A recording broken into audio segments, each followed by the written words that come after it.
the Supreme Court sucks, and I'm not gonna stop singing about it.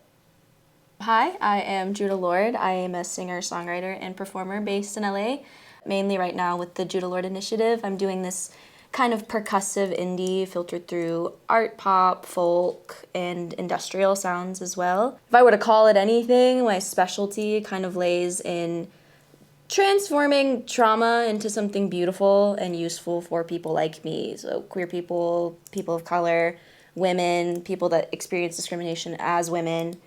And I'm just trying to do my best to be useful through what I know how to do best, which is songwriting. So yeah. Well, I did. It's a girl tune. I wrote it for girls and for women, and it's a way to kind of put words to this anger that we are a lot of the time unable to express out of, being docile and being feminine and soft. And so I just wanted to create something like almost anthemic for these women to just scream and punch and kick and cry to.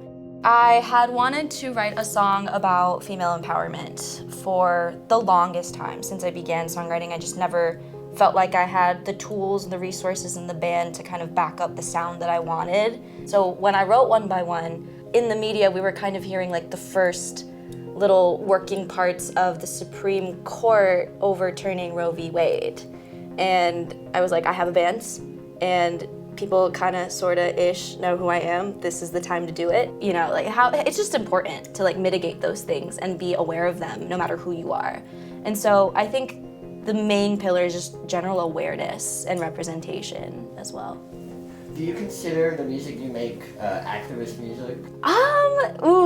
That is a difficult question because I want to say yes, because I think if I were to sit here and say no, I'm not a political artist, I think that would be me kind of rejecting the way that my experience has been politicized every goddamn fucking second of my life. So in a means, yes, but I feel like I make songs and write songs that are about personal truth as much as they are about politics and activism as well.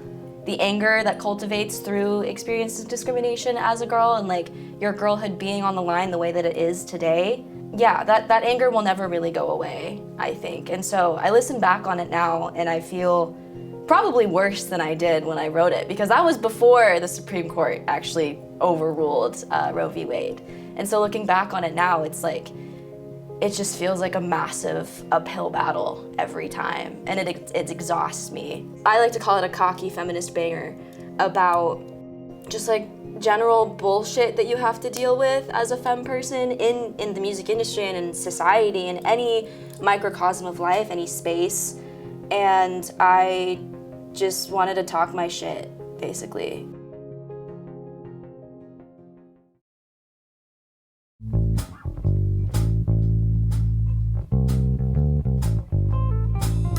Hello, we are Judah Lourde and Company, and we do not discriminate.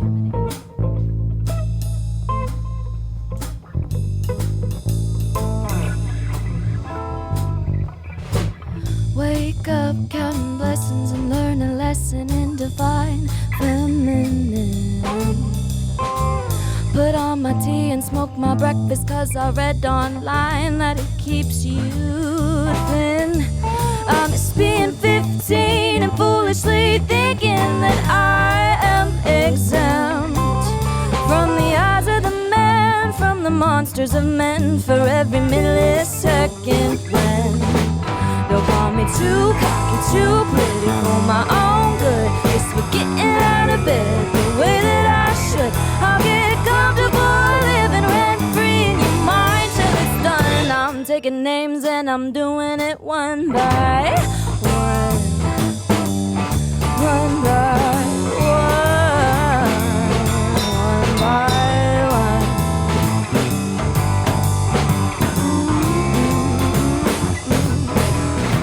They never believe me when I say that it's a woman's world. Die inside every time they tell me that I'm not like other girls. And then they'll market my body like it's some sick joke, till I'm nothing more than a blade for blood, when the truth of it all is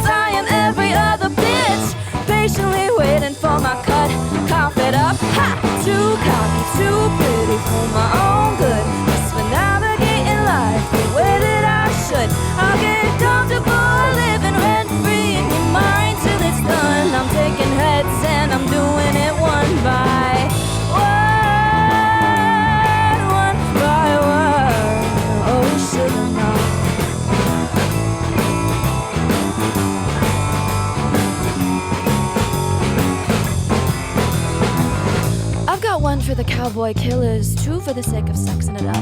I study the Cher, the Missy Elliott, politics and violence. My body is a commodity. I'm saving face, I'm getting violent, and I'm doing it one by one.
I had always wanted to perform in a band when I was living in Norco, but I just did not have the facilities, and I was unable to find people that were crazy good at their craft, that were, down to like really get behind me and get behind what I have to say. It was always there, and that was always what it was going to be, but I just didn't have the chance until I moved here and met all these insane creative minds that for some reason are interested in what I have to say in my writing. Hi, I am Bicha, and I play guitar for Judah Lourde, and I'm a twat. Okay, we're keeping that for sure. Yeah, my name is Brandon Lutz, and I play drums for Judah Lourde, and I did that Nirvana tattoo on their arm. I am Unique, and I do backing vocals for Judah Lourde, and I'm also their certified pimp. My name is Jed Alpert. I play bass for Judah Lourde. I don't have anything else fun like the other guys. I think that what makes it so great that I get to do backing vocals with such an amazing person is that I have a deep connection with them. I mean, Judah is the songwriter of this is a solo project, and we are the supporting band, but we do work as a team, and it's really fun to listen to the bare bones of the song. And then with whatever it is that we know, I guess I'm good at guitar, we can just, put our thing in and just watch it come to life. I get to express a lot of different sides of my musicality and my creativity, and it's very cathartic.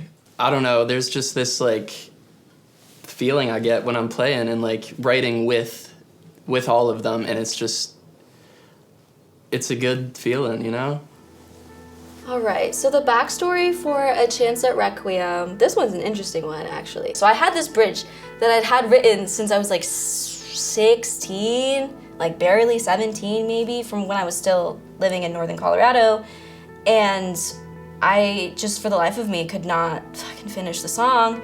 I'd been in LA for a month. We had to come in with what we felt was our best work for our first showcase class. And I was like, oh shit, it's all shitty, it all sucks. I don't know, I'm not a good songwriter. What am I doing? And I just sat at the piano, wrote all of Chance in 15 minutes. And at that point, I was particularly jaded about growing older and still having to deal with all of these kind of teenage adolescent issues while mitigating my life as an adult, because those problems they don't go away. You're still as anguished and as angry and as sad as you are when you're a teenage girl, as you are when you're 21, and I just needed 20 minutes to be whiny and like bitch and moan about it. So Chance the Requiem is essentially about every kind of horrible thing that I went through within, you know, my high school years, the span of my high school years. It's very open-ended in the sense that there's no relief and there's no resolution. The song ends as dreadful as it starts, and I like it like that. I think it's very real. I just wanted to be real.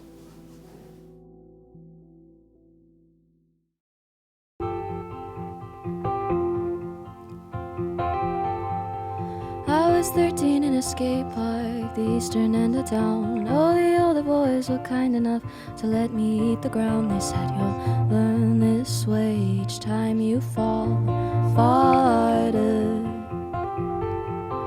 I remember all the green I smoked the night I turned 15. The gnarly throes of womanhood descended upon me. And God, if I could turn back time and slap some fucking sense into my own head. And such is life as minds collide. College parties, hard goodbyes, but it's all for the sake of kingdom come.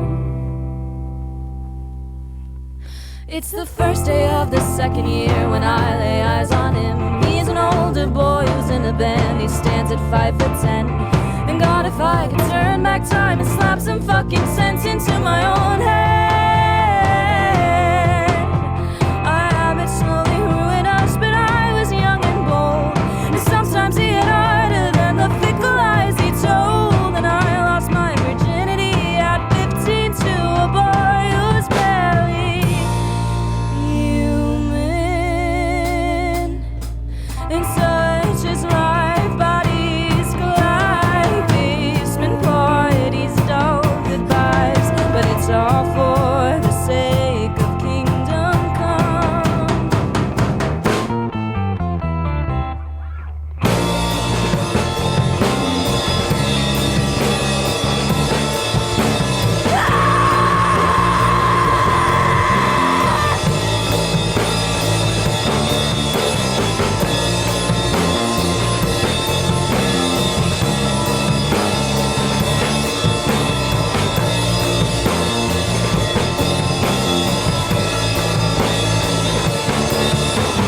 Shoot some liquor on the roof, 'cause my youth made me bulletproof. Maybe I'm simply just like them. And it's hard to mitigate the pain of losing everything worthwhile, but it's all for a chance at requiem.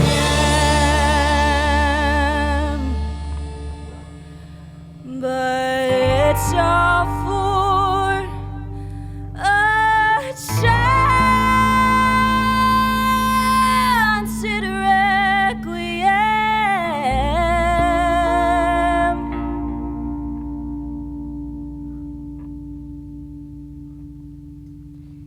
We are Judah Lourde and Company. Thank you so much, Roseflower Records, for having us. These people are fucking incredible at what they do, and it was a pleasure to be here. Thank you for having us.